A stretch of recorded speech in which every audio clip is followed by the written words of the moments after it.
Okay to get started. So before we begin, I would like to acknowledge and celebrate the First Nations people on whose traditional lands we meet and work. I would specifically like to acknowledge the Bidjigal people that are the traditional custodians of the land on which the UNSW Kensington campus stands. I would also like to pay my respects to the elders both past and present and extend that respect to other Aboriginal and Torres Strait Islanders who are present here today. I'm Kira Smith. I'm a Senior Research Fellow at the SPRC, and I'll be hosting today's seminar. Today, we're delighted to have Professor Kate Seear, whose presentation is titled, it's on the screen there, What Do Human Rights Mean for Drug Policy? Insights from a Major Study.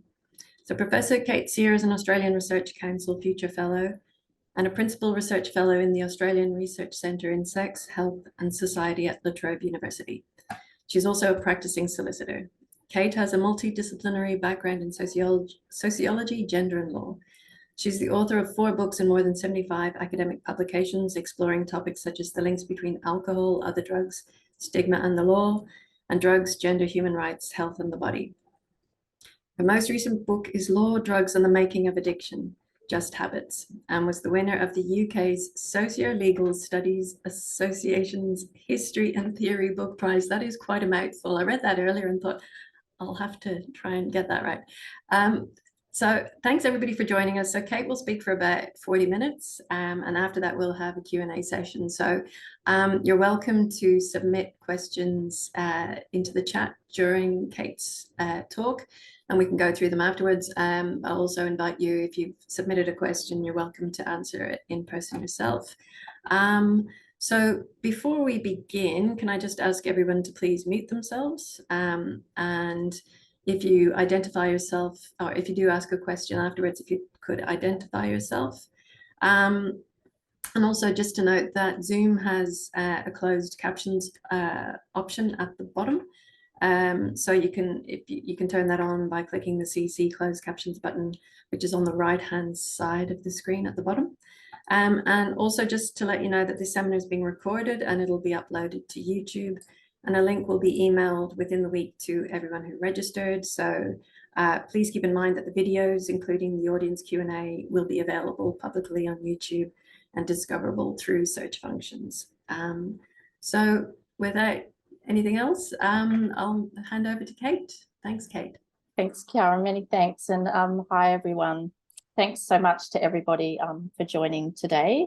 I would just like to also begin by acknowledging the traditional owners of the land on which we meet. I work and live on the lands of the Wurundjeri people of the Kulin Nation. I'd like to pay my respects to elders past and present, and to acknowledge that Aboriginal and Torres Strait Islander people remain strong in their enduring connection to land, waters, and culture. Before I start, I'm just going to say that I, coming off the back of a nasty case of COVID that's been going on for many weeks. So yes, so I've got I'm terribly congested, and I'm having a strepsil as we go, and I might have to have a couple as we go just to make sure I sustain myself for 40 minutes. So just bear with me as I go. I might struggle a little bit from time to time. But thanks so much for the invitation to present. And again, yeah, thanks everybody for coming today. I really appreciate it. So I'm going to talk about human rights and drug policy, and I just want to start off by setting the scene for the discussion that we're going to have today by laying out some very basic foundations, much of which I'm sure is known to all of you or most of you, but just to set the scene. So around the world, drug prohibition is increasingly being recognised as a major policy failure, and there's a growing movement to end prohibition. A number of jurisdictions have either decriminalised or legalised various drugs, and some others are contemplating reforms, and that includes Australia. Now, importantly, and this is what I'm interested in today, is the fact that there is an accompanying movement that calls for reforms to drug law to be guided or driven by human rights. These calls assume that we have a shared understanding of human rights and a shared approach to human rights, but also that human rights can provide an effective normative framework to guide less punitive approaches to drug use. And this assumption, I think, raises, or these calls for human rights and drug policy to come together raise what I think is a very important question, and that is that if human rights are or can be an effective framework to prevent punitive approaches towards drug use, why haven't they prevented those punitive approaches up until now? So this question is not one that I have come up with. It's a question that, of course, has been asked in the past, and sorts of questions that's often asked about human rights in various contexts. And one particularly influential account in the drug policy space comes from a former United Nations Special Rapporteur. He argued that human rights and drug policy have simply operated as parallel universes inadvertently up until now.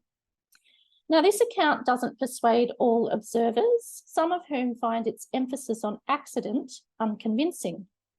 But perhaps more importantly, there are many examples of human rights and drug policy having actually intersected or come into contact with each other in the past, which troubles Hunt's account. So, for instance, in countries like Canada, South Africa, Mexico, and others, courts have been asked to make important decisions about drug law and harm reduction and healthcare in light of human rights principles. So, as many of you are probably aware, in 2011, this is just one example, the Canadian Supreme Court handed down a landmark decision. It dealt quite squarely with human rights and drug policy, and this case was concerned with the legality of the supervised drug consumption facility in Vancouver known as Insight. This is a clinic that's designed to allow on-site consumption of drugs. It was established as a pilot in 2003 via some special exemptions by the then government. But what happened a few years later was that the Federal Minister for Health decided not to grant those exemptions, meaning that the facility would have to effectively close down. And proponents and consumers of the service initiated legal action, and the case was eventually heard in the Supreme Court. There, the court took into account Canada's constitutional charter of human rights and freedoms, and it was integral in deciding that the facility actually had to remain open. The idea was that, or the finding turned on the idea that people who use drugs had an addiction, that addiction was a disease, and this was a healthcare issue. It's kind of a simplistic summary, but it was something in that realm.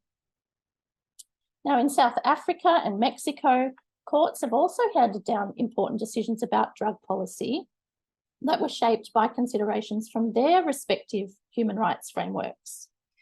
Now, these examples are limited, of course, but they tell us, at the very least, that drugs and human rights aren't parallel universes after all. Human rights and drug policy have not only intersected in the past, but they've done so in ways that supported law reform or harm reduction and healthcare rights of people who use drugs. And perhaps it's precisely because of cases like these in the past that there is a lot of enthusiasm for this potential role of human rights in drug policy. Now, here in Australia, drug policy and human rights have actually intersected in the past as well, but in very different ways and for very different reasons to the examples I just mentioned from cases like Canada. So as you probably all know, Australia is unique among Western democracies because it doesn't have a national bill or charter of rights. And we don't have constitutional human rights like they do in Canada, for instance. We also don't have the ability to argue for reforms or protections using human rights in the same way as people do in somewhere like Canada. So in lieu of this, protections for human rights have proceeded in Australia in a unique and much more piecemeal fashion. There are 3 states and territories that have introduced their own specific laws that are designed to advance and protect human rights in some form, and these are often referred to as charters. And the Commonwealth has a similar law that also advances human rights, but again in a very limited way. Now, these charters are often described as the dominant way for assessing and protecting human rights of all kinds in Australia. So, although I'm talking about drug policy today and the way that human rights laws work, you could do similar analyses for other areas of policy, women's rights, refugees' rights, LGBTQIA+ rights, etc. Now, the main way in which human rights are protected through these charters is through a process known as parliamentary human rights scrutiny. What happens is that every new law that's proposed in these parliaments has to be assessed or scrutinised for the extent to which it's compatible with human rights. And in essence, what this entails is that a member of parliament who proposes any new law, not just ones dealing with alcohol or other drugs, is required, first of all, to consider whether the law would engage human rights in any way. And by engage human rights, we really mean limit or potentially violate human rights in some way. Now, if they find that those human rights might be limited or engaged by the law that they're proposing, what they then need to do is consider and explain whether that limitation can be justified in some way. And this is a specific legal test that requires them to look at things like whether the proposed limitation on rights is for a legitimate objective, whether it's arbitrary or, in fact, it's required to be not arbitrary, whether it's necessary, reasonable, and proportionate. And we often refer to this collectively as the proportionality test. It asks parliamentarians to weigh up, essentially, whether the proposed limitation on people's rights is kind of legitimate and necessary, justifiable in proportion to the policy problem that it supposedly is going to address. Now, crucially, parliaments can still just go ahead and pass those laws, even when they limit people's human rights, as long as they've gone through this process of human rights scrutiny. And many people have described this, therefore, as a very weak system of human rights protection, but nevertheless, it's what we have. Now, the key point is that this is one way that drug policy, in fact, probably the main way in which drug policy comes into conversation with human rights in Australia. And again, this puts paid to the claim that drug policy and human rights have been operating as parallel universes up until now. My view is that we can learn a lot from how these kinds of processes of human rights scrutiny work by looking at what's happened in the past, including the claim that human rights will help to guide progressive reforms in drug policy contexts and bring in less punitive approaches.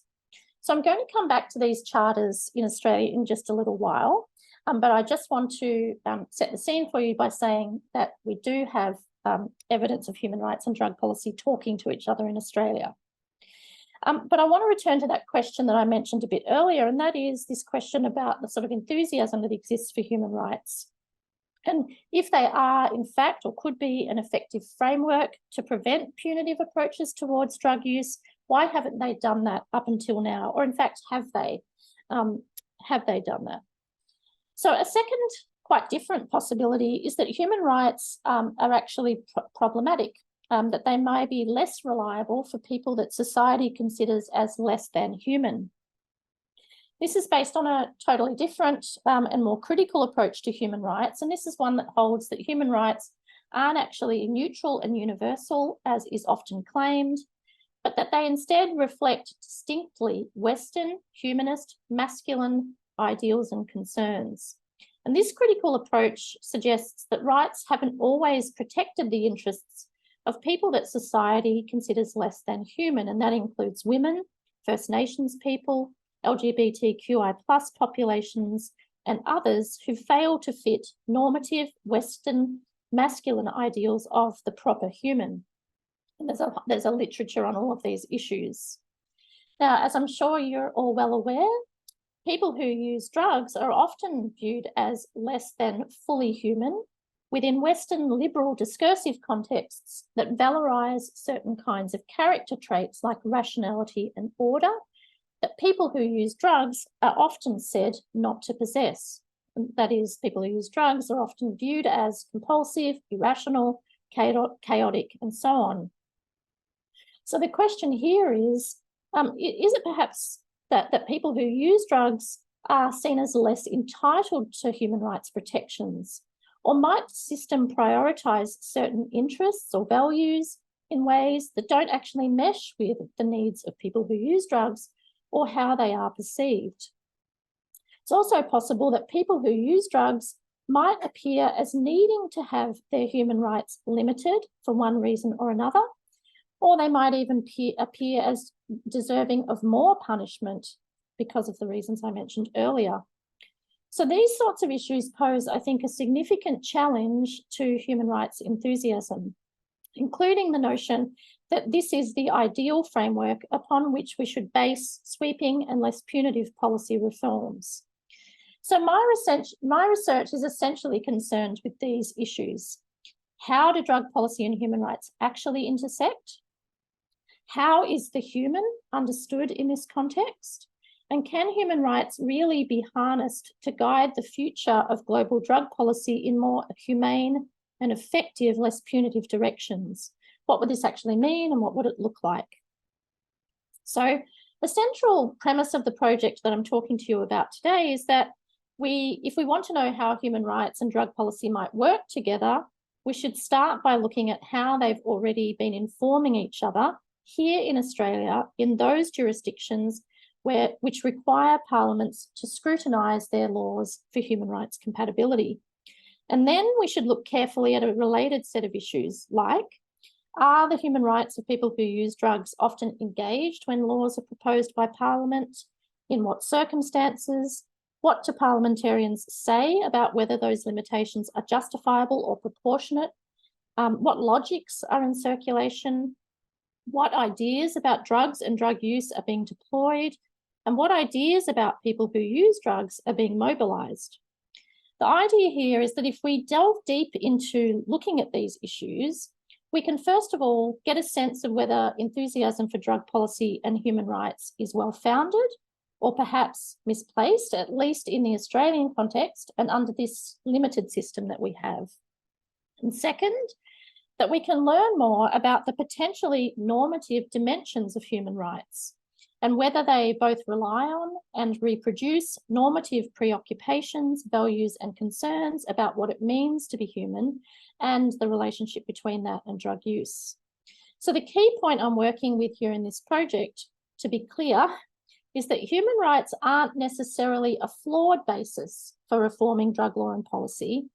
But as I'm going to explain, a lot depends on how rights are framed, applied, and interpreted, and what concepts and ideas we draw upon along the way, including when making assessments about things like whether limitations on rights are justifiable or necessary, what policy problems drug use appears to be related to, and so on. So, sorry, I've forgotten to show you the rest of my slide. There's my questions. Okay.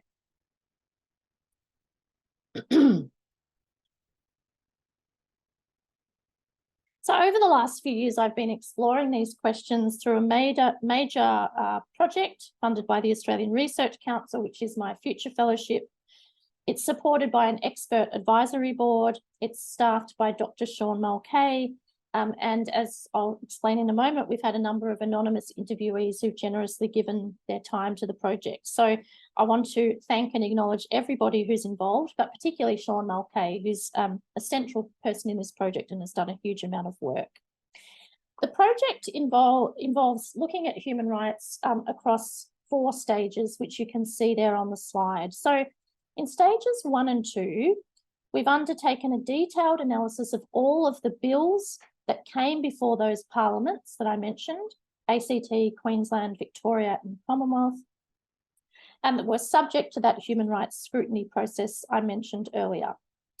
In stage 3, we then conducted interviews with people who undertake those scrutiny processes. So we interviewed 30 people there, mainly parliamentarians, but also some parliamentary advisors, to learn about how they do this work of human rights scrutiny, but also what they think about drug use, what they think about human rights, what they think about drug law reform, etc. We then conducted an additional 30 interviews with human rights experts from around the world. About half of them are people who identify as people who use drugs. And there we asked them to reflect on how human rights operate, the value and relevance of human rights to drug policy more broadly, and so on. And in what follows, of course, I'm going to use pseudonyms to protect the identities of all of those people that we interviewed. So today I want to talk to you mainly about findings from stage 3, where we spoke to those parliamentarians and human rights experts. But we have published a number of papers based on each part of the research. And what I want to do just before I come to the interview data is give you a bit of a sense of some of the headline findings that have come out of our work so far. So I'm going to talk to you a bit about our analysis of the bills that we've looked at, first of all. This is how parliaments actually look at human rights questions when it comes to both alcohol and other drugs more broadly. So the first thing to say is that in Australia, almost all of the bills that come before parliaments that deal with alcohol or other drugs involve parliamentarians proposing limitations on people's human rights.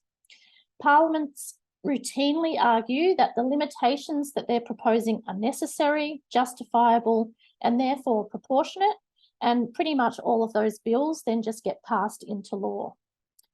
The basis for arguing that limitations on people's rights is necessary varies, but it's typically that drugs are unhealthy, that they're unsafe, that they're dangerous, and also that they're a cause or a driver of various social problems, including homelessness, poverty, family, and sexual violence.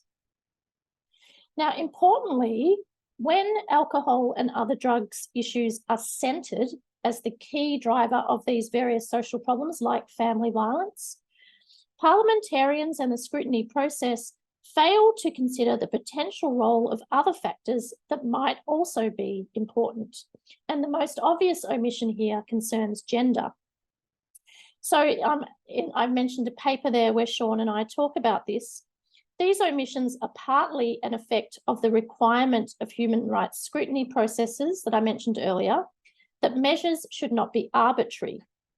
This requirement appears to encourage parliaments proposing laws that would apply to or encompass everyone, on the basis that proposing laws that could involve more selective approaches to say one segment of the population would be too arbitrary or insufficiently neutral. So what happens through the human rights scrutiny process is that parliamentarians attempt to guard against arbitrariness because human rights processes require it, and they require legal neutrality.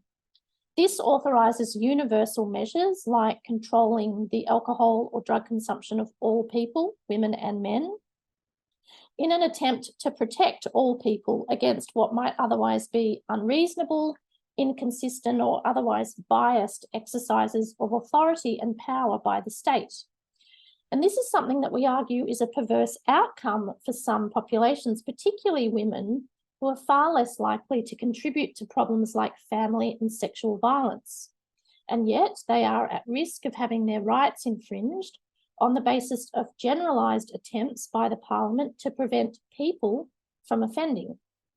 So, putatively neutral and objective human rights processes not only fail to prevent limitations on the rights of people who consume alcohol or other drugs, but they also help to stabilise the idea that everybody has this potential lying within them to perpetrate violence or abuse, that it lays hidden in us all, and that it's capable of being unleashed by even very small amounts of alcohol or other drug consumption. And we see this when we do a close reading of how parliamentarians talk about the laws that they're proposing, how human rights works, why they're purporting to limit people's rights, why this is necessary, how violence works, how family violence and sexual violence works, and so on.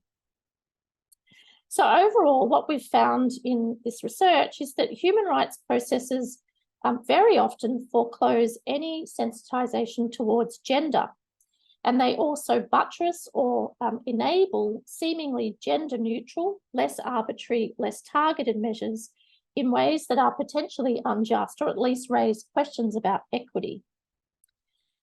One of the other findings of our project is that people who use drugs and people who are characterised or categorised as experiencing addiction are often said to be lacking the capacity to make good and healthy decisions, and that they are outside proper and appropriate ways of being to which all humans should aspire. As a consequence, parliamentarians often argue that limitations on their rights, such as through forced drug treatment or violations of privacy and so on, are necessary and proportionate. In other words, because people who use drugs have fallen outside of a kind of normative expectation of what it means to be a proper, good member of society, and we need to violate their rights or limit their rights in order to restore them to proper subjecthood. So there's a kind of interesting circularity there, but also a kind of paradox when it comes to rights.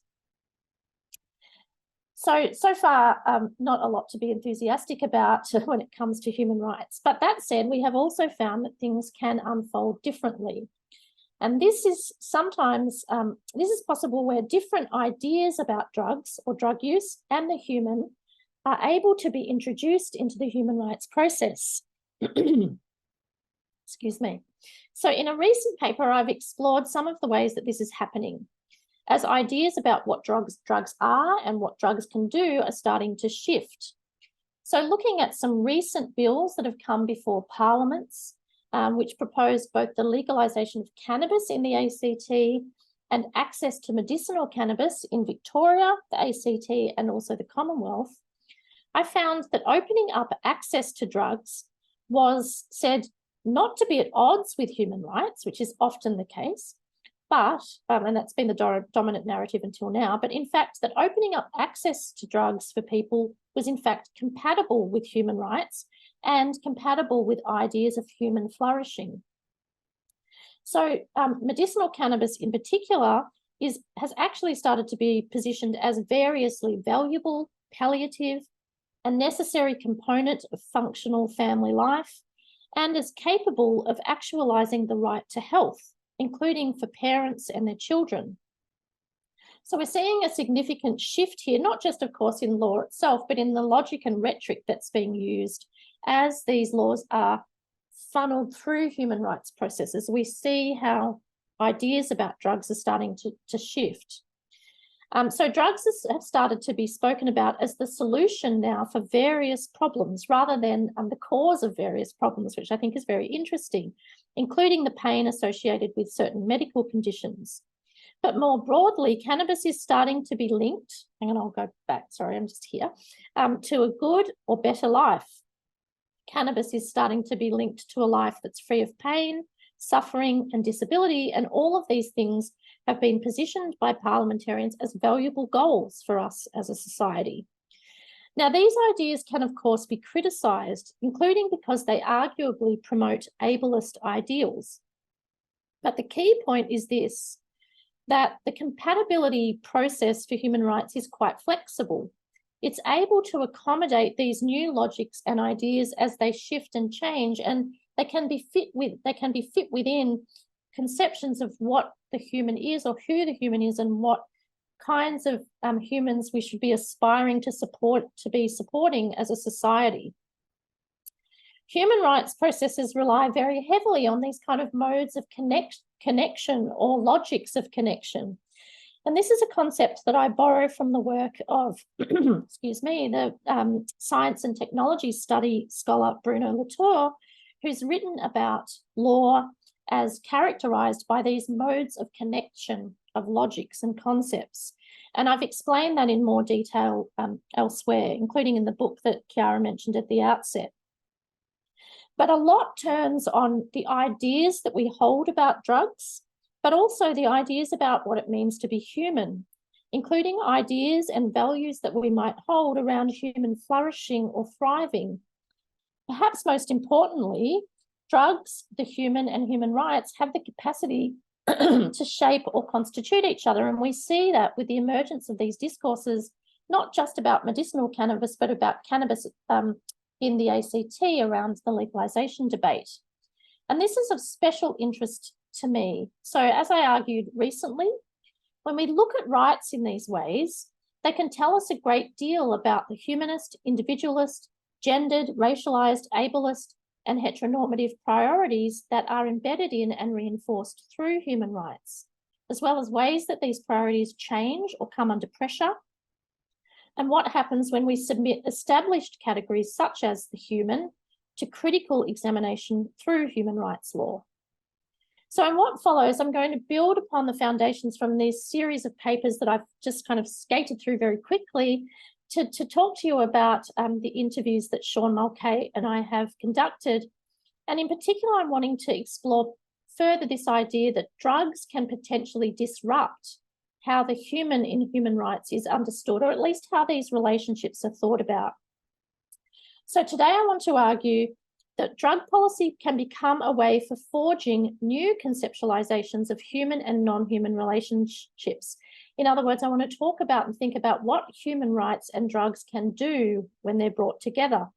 And this includes the possibility that together they shed some light on challenges that are currently facing humanity. So the analysis here takes its cue from work by the feminist science studies scholar Donna Haraway, especially her book, Staying with the Trouble, Making Kin in the Chulacine, which I can never properly pronounce. But Haraway's book focuses on various planetary crises, including climate change, mass extinction, and ongoing war. Faced with the potentially overwhelming realities of climate change, Haraway calls for us to avoid what she calls abstract futurism and its affects of sublime despair and its politics of sublime indifference. Instead, she calls upon us to stay present. In particular, she says we must stay with the trouble, which is, of course, the title to the book. Her point is that trouble, or things that trouble us, can be a productive or generative space within which to linger or have conversations. And she says that the task of all people, but I think particularly us as academics, is to make trouble, to stir up potent responses to devastating events, as well as to settle troubled waters and rebuild quiet places. And crucially, she makes the point that we require each other. She's talking here mainly about the context of climate change, but that we require each other in unexpected collaborations and combinations. She calls for us to make kin with each other, or to make odd kin, as a way of trying to address things that are troubling. And in making kin, she's talking here about something other or more than the entities that are tied by ancestry or genealogy. She's asking us to recognise the connections that exist between all things, including humans, animals, and environments. And so Haraway argues that making kin and making kind as category, care, relatives without ties by birth, lateral relatives, lots of other echoes, can stretch the imagination and change the story. She says to make kin is to make, quote, lines of inventive connection as a practice of learning to live and die well with each other in a thick present. Or put another way, she says we need to become capable with each other in all our bumptious kinds of response.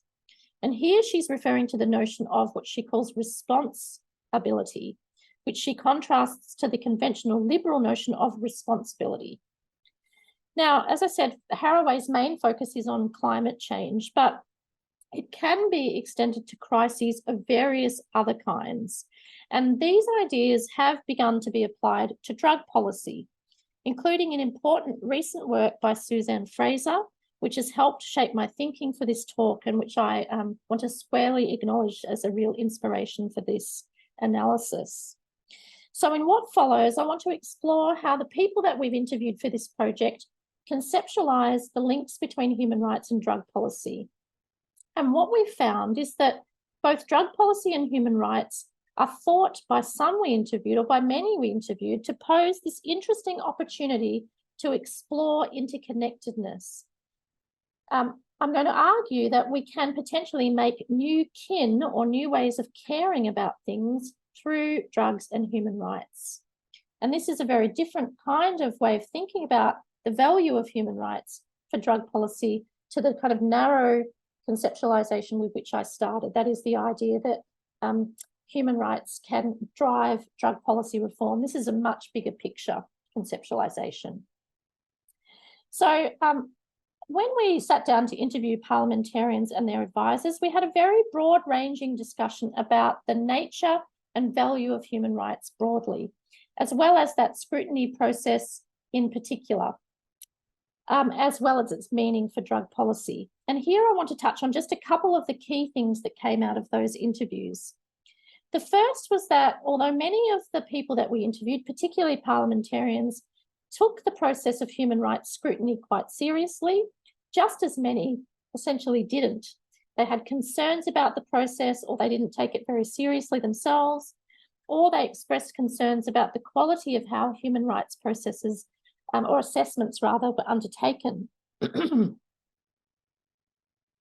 Several pointed to what they described as the inherently political nature of the process, with some observing that the role of people who sit on human rights scrutiny committees or parliamentarians who are having to do the work of scrutiny committee is essentially to run defence for government bills. Our research also finds that only some voices and perspectives are heard in these debates, and we've written extensively about that, and I won't say much more about it here, but there are some papers that we've led. Many we interviewed expressed quite conservative views when it came to human rights and drug policy, including views about people who use drugs as lacking volition or free will, lacking the ability to lead kind of organised and productive lives. These are the sorts of terms they used, not my terms. And that people who use drugs were in need of correction or fixing. Here, human rights were understood to be a mechanism for restoring autonomy and functioning, but the emphasis was on a dignified life, where a dignified life was characterised by a set of quite normative ideals which could be easily criticised. According to these participants, then human rights are not a defence against the exercise of state power over subjects, but they are an enabling or authorising mechanism that allows the state to govern subjects or to control them. So when asked about whether human rights had value for drug policy, the human rights experts that we interviewed had mixed views, and I want to concentrate on what they had to say. About half of them we interviewed were quite optimistic, arguing that human rights were variously a great achievement, very positive, the basis for the fight for drug policy reform, that it had been a vehicle for promoting dignity, equality and freedom, that in Mexico in particular, it had been very useful because of its deployment in court cases, as I mentioned at the outset, and so on.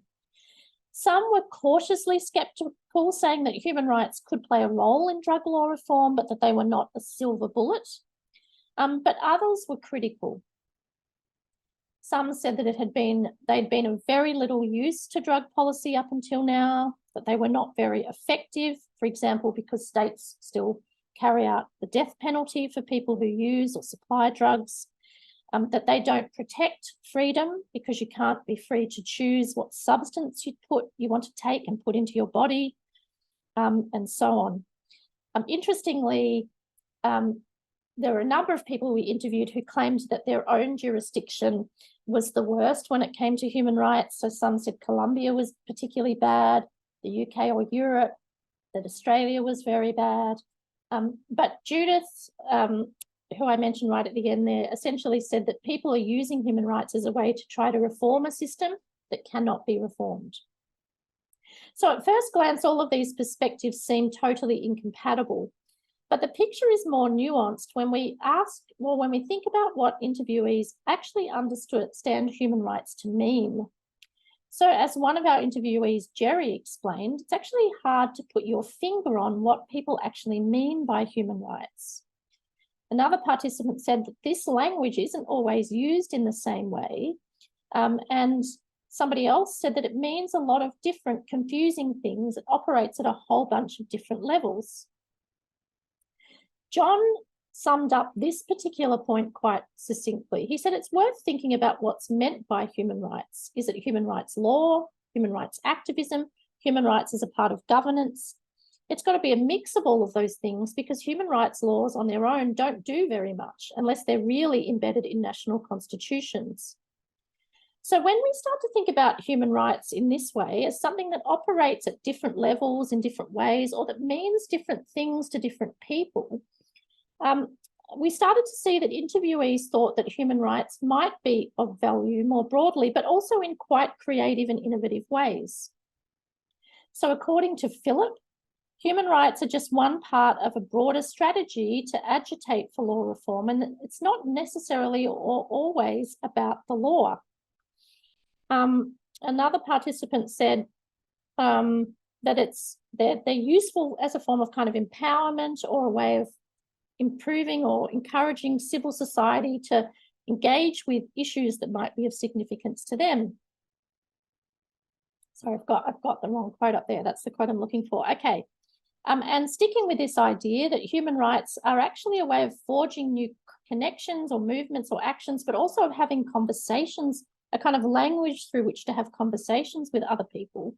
One of our participants, Sanford, said, the best place to work on human rights and the best way to disrupt drug policy is at community level. It's to work one community at a time as far as our influence is, and show the world that there needs to be a sense of individual motivation or individual opportunity, but collective responsibility.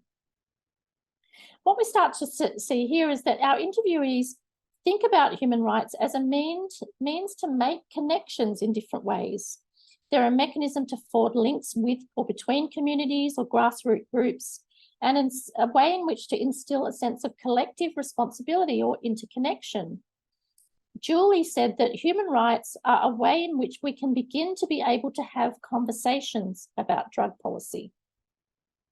Now, because people we interviewed believed that human rights had been built and practiced from what Zenon there described as a very narrow perspective, dominated by Western concepts of individualism, work needed to be done in trying to reframe human rights from a more local perspective. And this included thinking differently about what human rights might be for or what they might be able to enable. So this is thinking, as I said, in a much different way or a bigger picture way about what human rights actually can allow. And this is where it gets really interesting, I think, because interviewees started to talk about entanglements between drug policy, the environment, human health, and bigger social and political problems facing the planet. For example, practices like the aerial fumigation of coca crops in South America have been destructive for environments and can be carcinogenic, particularly problematic for human health. So some interviewees we spoke to saw drug policy as a means to start to have conversations about these kinds of issues, but also to talk about Indigenous rights to land, women's rights to health, LGBTQIA+ rights, climate change, interconnectedness, interdependence, and human and non-human relations, including what it means, for instance, to fumigate coca crops in areas where animals live and to potentially destroy animal habitats.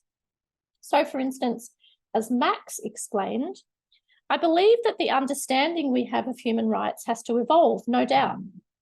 It's a very big storm happening in Melbourne now, so hopefully you can still hear me okay. Max says, it needs to evolve in the sense that we as humans are starting to understand that we do not depend only on us.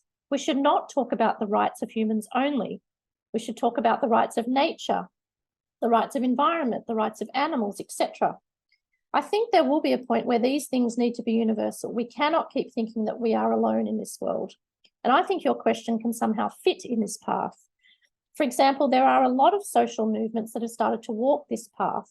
We do not achieve anything if we think that we must respect the rights of individuals while we ignore the rights of nature. You know, with all of this stuff on climate change, if we do not guarantee the rights of nature, then we as humans are worthless. It's because of nature that we exist. Zenon argued that human rights were a social construct, but flexible, especially when values and ideas from the so-called global South or Latin America are able to be integrated.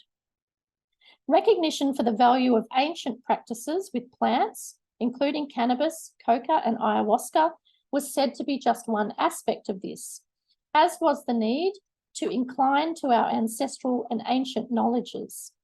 As Zenon explained, different knowledges, practices, and relations can provide us with what he called a whole opportunity to shift the way people are behaving, the way that they are conceiving things, you know, if we are inclined to these other approaches that are not necessarily based on these situational wants. He went on to say that there is a whole world that can be developed through a conversation about psychedelics and human rights. Now, in these accounts, we can see evidence of human rights experts starting to think about ways we can make kin through rights and drugs.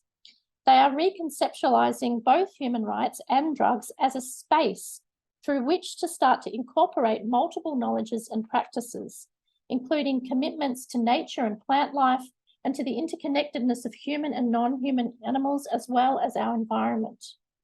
As we've explained in other work, drug practices might offer insights that can be mobilized in ways that might help to shift stubbornly narrow, rigid, problematic, and humanistic conceptions of the subject.